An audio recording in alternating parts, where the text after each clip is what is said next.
Sortie de secours. Direction l'Australie à présent avec Thomas. Bonjour Thomas. Bonjour Fabien. On s'est parlé déjà il y a quelques jours pour un premier point du côté de Melbourne, parce que toi tu es à Melbourne. Tu peux nous expliquer un petit peu l'ambiance qui règne actuellement ?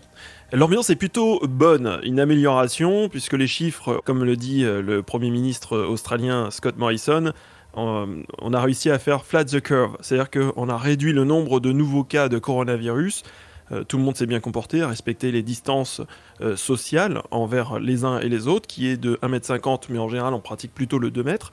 Et donc on est aujourd'hui sur une évolution, on est passé de 20% de cas supplémentaires par jour à 2%, c'est-à-dire, pour vous donner un ordre d'idée, on est juste dépassé là cet après-midi la barre des 6000 cas de coronavirus, ça fait 22 cas en une journée en plus sur toute l'Australie, ce qui est plutôt bien maîtrisé.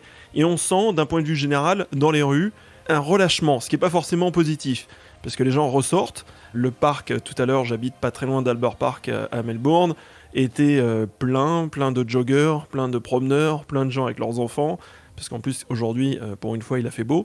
Et donc, oui, puisque l'Australie, c'est pas forcément une météo, notamment pour le sud, où il fait soleil tout le temps. Contrairement à ce qu'on pourrait penser, ouais. Exactement.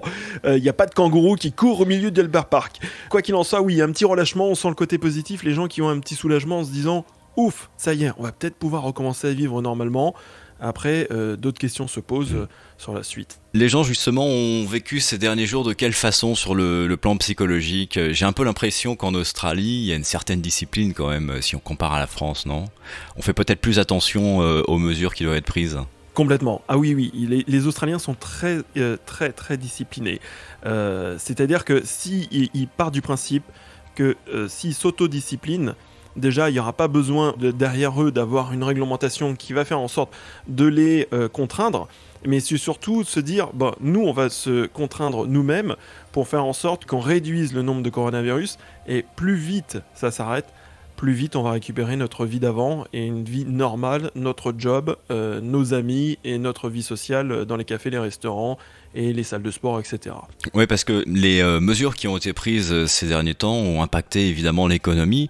En Australie, tu peux nous en dire un peu plus sur ce sujet ? Je sais que de nombreuses entreprises pratiquent le télétravail, donc il y a des impacts assez forts sur le plan économique. Alors l'Australie est un des rares pays au monde où le taux de chômage est très faible, donc on a quasiment un taux d'emploi plein.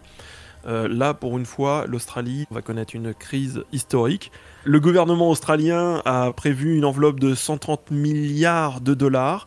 C'est un package qui a été annoncé par le gouvernement de Scott Morrison pour venir en aide aux demandeurs d'emploi et également pour soutenir les petites entreprises qui sont aujourd'hui en difficulté.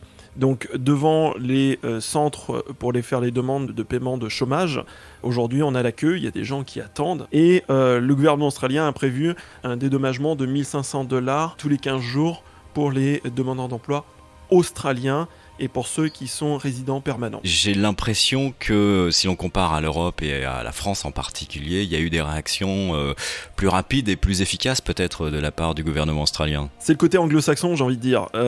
Et surtout, aujourd'hui, l'Australie est un pays qui a les moyens, contrairement à la France. Donc c'est ce confort financier, cette trésorerie qu'aujourd'hui a l'Australie. C'est clair qu'elle va s'endetter pour des années avec ce qu'elle fait aujourd'hui, mais elle en a les moyens. C'est-à-dire que c'est un pays, quand le coronavirus sera terminé, qui va pouvoir redémarrer. On a des ressources minières qui sont importantes et en termes d'exportation de ressources minières, c'est quelque chose qui fonctionne très bien également, dont un des premiers clients est la Chine.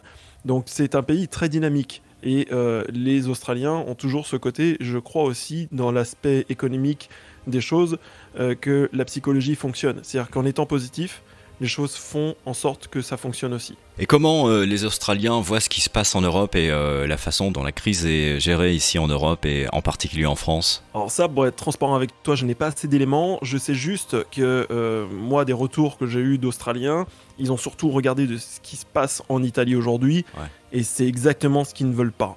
Donc ça, ils en ont très peur. Ils veulent surtout pas ce genre de cas de figure, comme ce qui se passe aujourd'hui aux États-Unis. Donc c'est peut-être pour ça aussi qu'ils ont eu cette réaction de s'autodiscipliner. Moi, je prends l'exemple de notre immeuble, qui est un immeuble assez grand.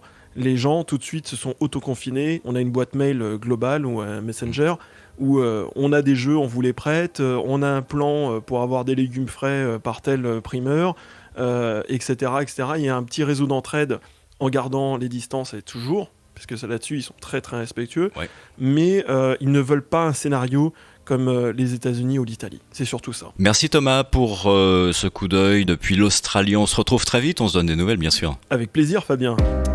Sortie de secours.